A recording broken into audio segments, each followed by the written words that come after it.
Where are we going?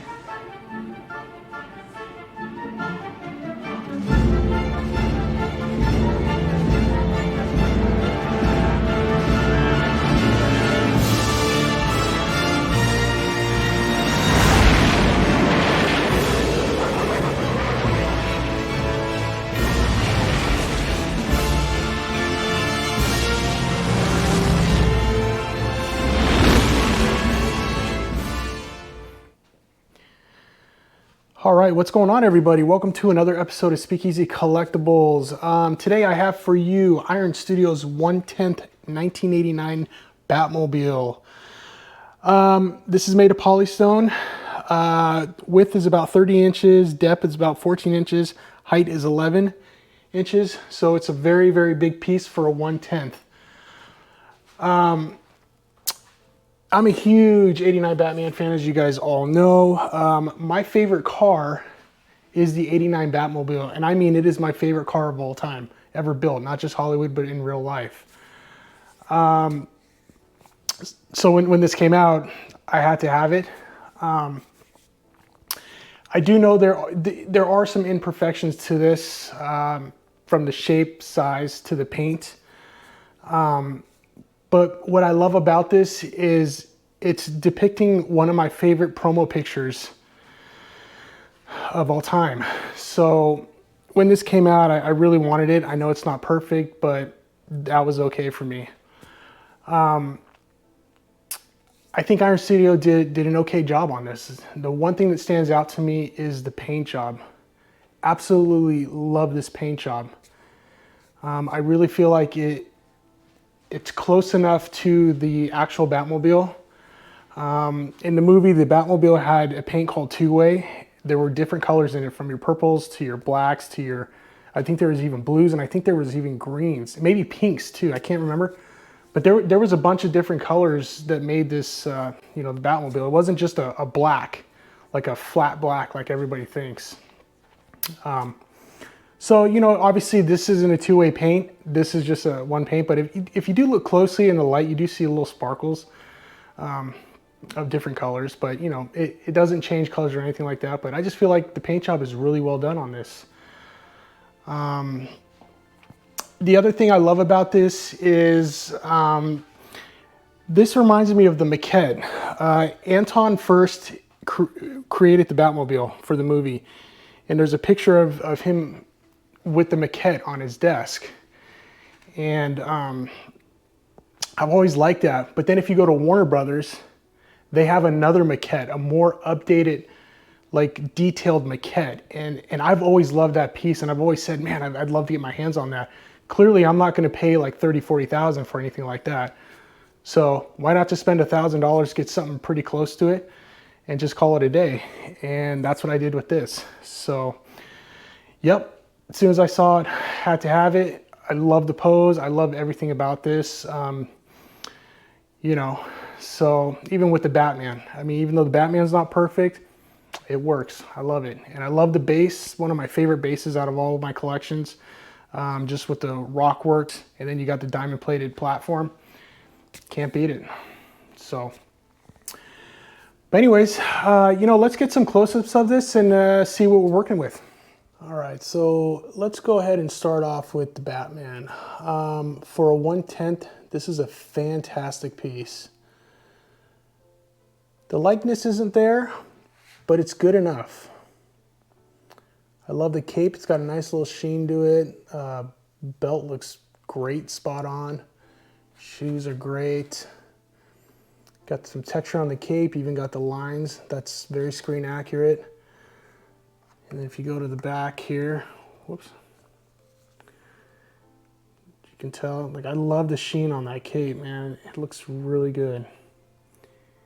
And you got the boots down below. Now the boots that were used were Nike Air Trainer 3s. They don't have the swoosh on it, but that's okay. So, very nice. Okay, so let's start with the rocks here. This stonework is fantastic. I love how sharp these are.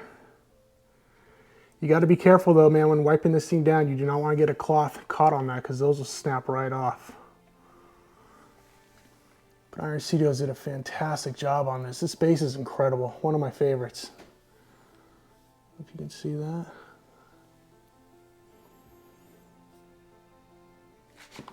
Very nicely done.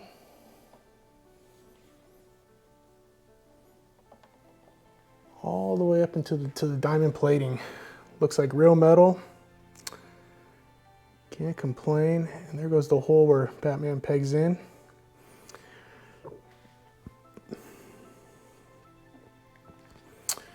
All right, and then we'll go to the wheels here. I love the detail in the tire. Now the rim, nice rim. It could have been a little bit darker though. It should be a little bit darker. That's how the screen used one were. And we go over to the side mechanics, which is very beautiful. I hope the camera can catch this, but it's actually, there's some blues and greens as if like it's heated, like it got super hot and it's scoring right now. But these are really nicely detailed. These are fantastic. This thing here, the hood latch here, this should be black, not silver. So that's one they messed up on. Then you come over here to the intake and the inlets. This whole thing here should be black, not silver. This right here. Then you got your little step platform there. This is nicely done. You got your gas cap here. Fun fact, this is a gas cap from the 80s off of one of the European tour buses. And you got your ram back there. And then you got your fin. Now the fin is definitely wrong. Should be a little bit smaller, and this part here should dip down, not come straight like that. Should actually go downward. But, you know, I love the back of this though. That's a great shot right there. You got your thrusters here, nicely done. You got your taillights, which are awesome. These are taken off of a Ferrari in the 80s. That's how they use those. Your exhaust here, or your, what do they call it? I can't remember off the top of my head right now, where the flames come out. Anyways, it's cool, but this little separation part here is kind of bothering me. I can't get it to go back. I don't even know if it was even intact. But, you know, it's a plastic piece, so you got to be careful. You just don't want to snap it. But oh well. Trunk does not open, but you can also tell there is some weathering on here. I don't know if the camera can pick that up. It's pretty cool. And you got your vents here. Look at that way the paint just shines. I love it. I love how that looks. It's a really good paint job. It's probably my favorite part of this whole thing. They nailed the paint. That's one thing Iron Studios did good on this. Well, they did a lot good on this, but you know. You got your rear tire there. And again, all your mechanics here. And we'll get to the front here. Now, another thing I really like on here is I love the light. I love how this headlight here is yellow. Now, in the movie, the headlights were taken off of a Honda Civic, and they flipped it, and they were clear lenses. And what they did was they just painted it yellow to give it the yellow effect. So that's kind of how that all worked out. And you got your front turbine, nicely detailed. Now this whole front end is wrong. It is absolutely wrong. First off, if you can tell this part here, when it's coming past these two right here, if you can see that. You can't really see it on the camera very well, but this is actually coming, shouldn't be coming out. It should be in more. And this part here should be sunken. You see how it's like, you can see the lip here? This should be more in and less wide. It's too wide a little bit. I mean, the whole car is too short anyways. Believe it or not, it needs to be stretched out. It's as if like it was compressed and everything just kind of popped up. So if you stretch it all, it'll actually be right. But again, you know, this is little things that you just don't, people don't pick this up other than, you know, me just basically nitpicking. You know, it's not a perfect piece, but you know. So now we'll get to the cockpit here. So this right here just basically comes off. Those are the guns in there. So what you can do is if you want to keep it open, you can just slide it open here. You know, but what we're going to do is we're going to pull this off for right now. We'll get inside here.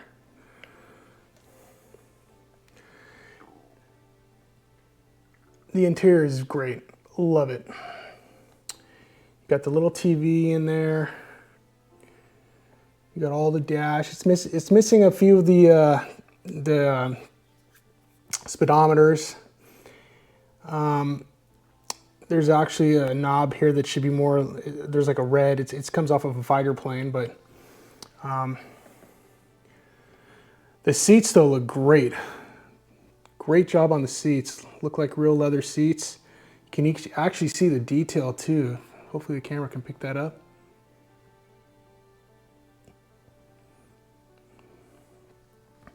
Steering wheel's nice. You go over here. This is another inaccurate piece right here. This should actually just be a smooth glass. I don't know why this is all perforated. I'm pretty sure they got their specs off of some other toys that are out there. Because, you know, again, this was a window. This is an actual window, and there was a stunt driver in the back of the car sometimes. So that's what that was.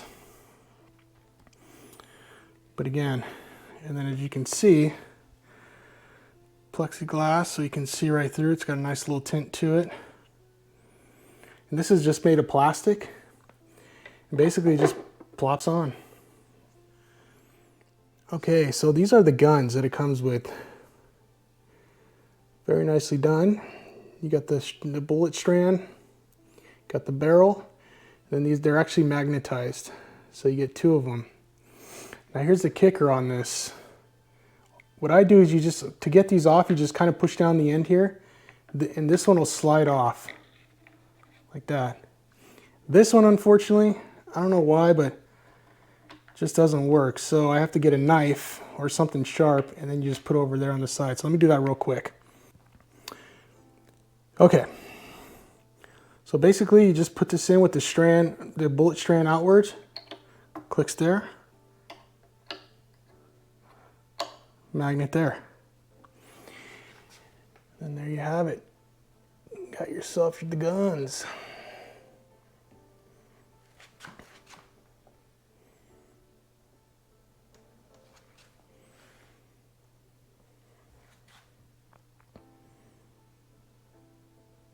All right, so real quick, I just want to talk about this piece here. This is pretty interesting. When the Batmobile was originally done, this was never there. The reason why these came on this was because every time Kim Basinger would get out of the car, she'd always put her foot here, or when she was getting it, she put her foot there, and she kept scratching it. And they had to keep repainting it. So eventually what they did was they said, screw it, and they put a little stepping platform there to protect it. So a little food for thought, but that's why that ended up on there. So. All right, so there you have it. You know, like I said, it's not perfect. There's things they missed. But you know, the thing about this is that 99.9% of the people that walk into my house and see this, ooh and ah all over this thing. And no one's gonna ever know this but me. There's gonna be that 1% person that walks in and says, yeah, that's very inaccurate. And I'm gonna have to be like, yeah, I know.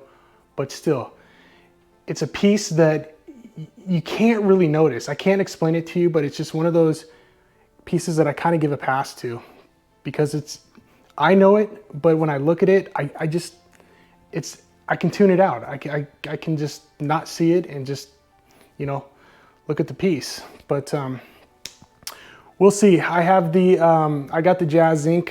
1/6 coming along with the Batwing. So, you know, those are probably going to take a little bit of the spotlight from this guy away.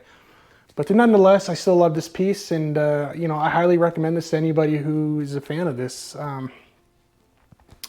It's just an awesome piece. So anyways, thanks for watching, guys. I really appreciate you all, and till next time, we'll see ya. Bye now.